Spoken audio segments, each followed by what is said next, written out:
Clark Veterans Cemetery.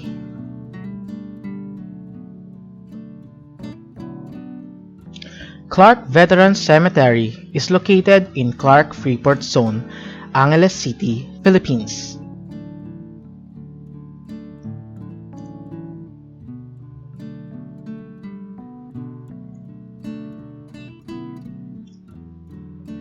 The cemetery is the burial place for thousands of mainly American veterans and Filipino scouts who served in the United States Army and who died in conflicts other than World War II or on military bases in the Philippines.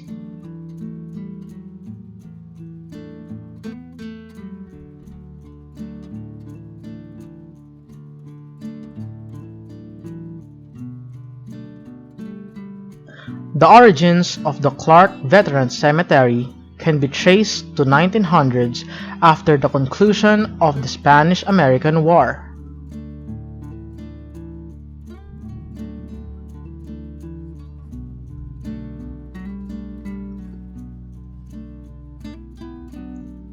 As a result of the war, the United States acquired the Philippines from Spain and established a number of U.S. Army posts throughout the islands.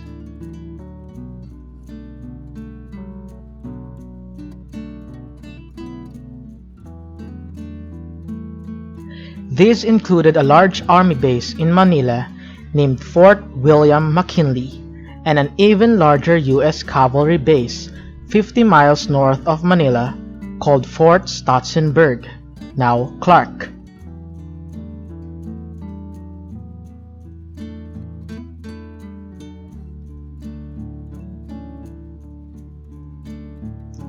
After World War II in 1946, the US and Philippine governments determined that this site would be the best location for a new cemetery and memorial to honor those who died throughout Southeast Asia during World War II.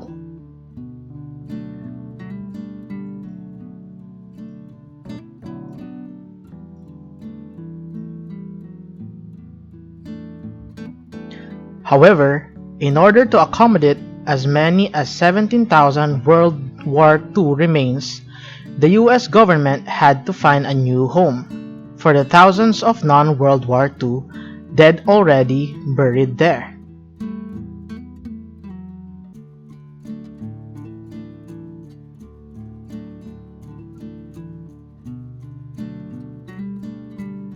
That new home was to be at Fort Stotsenburg, now Clark.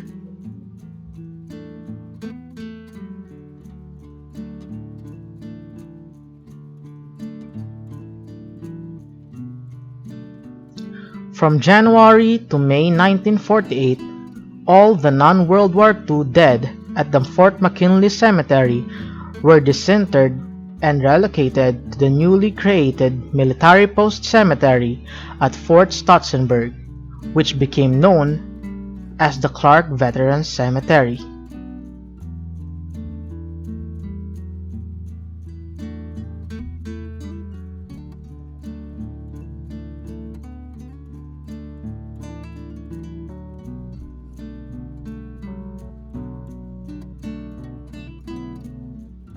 The 1991 volcanic eruption from nearby Mount Pinatubo spewed volcanic ash from miles and covered everything with 8 inches to 15 inches of ash.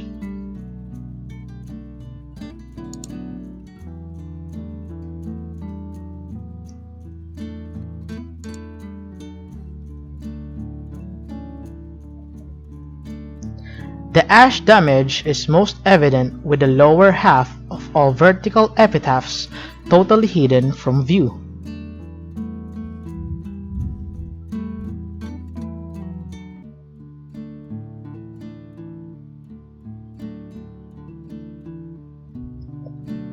Today, the Clark Veterans Cemetery contains the remains of almost 8,600 individuals, with the earliest record burial being Private Santiago Belona, a Philippine scout who served in the U.S. Army and died on January 13, 1900.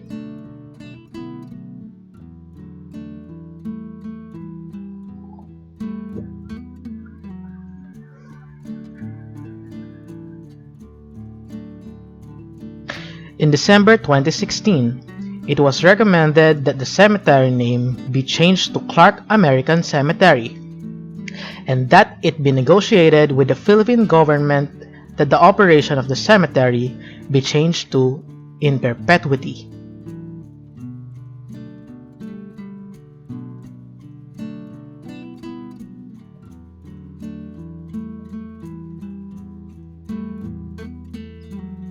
By 2019, restoration of the cemetery, at the cost of several $1 million, was completed.